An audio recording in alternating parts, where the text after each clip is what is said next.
In this video, I'll be sharing with you how you can use Western Union Money Transfer to send money to Philippines. So you can download the mobile app from the Play Store or you can use the website, right?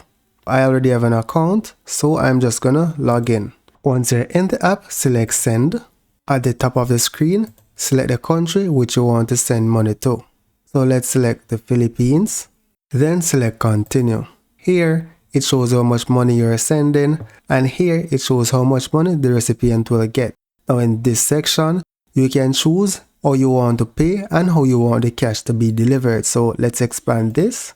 You can pay by a credit card, debit card, your bank account, Apple Pay if you're using an Apple, or cash in store. For the delivery method, you only have cash pickup available, right? So in order to select an option, you have to scroll to select that option. Now select Save, then select Continue. Read this information on how to protect yourself from fraud, then Accept. Here, you're going to add the receiver information and then select Continue. Now on this page, you're going to be selecting how you want to pay. So I'm going to be paying with my card which is already on file and then select Continue. And then to send money, you just hit Send. And that's literally it. So that's it for now guys. Thank you for watching and see you in the next video.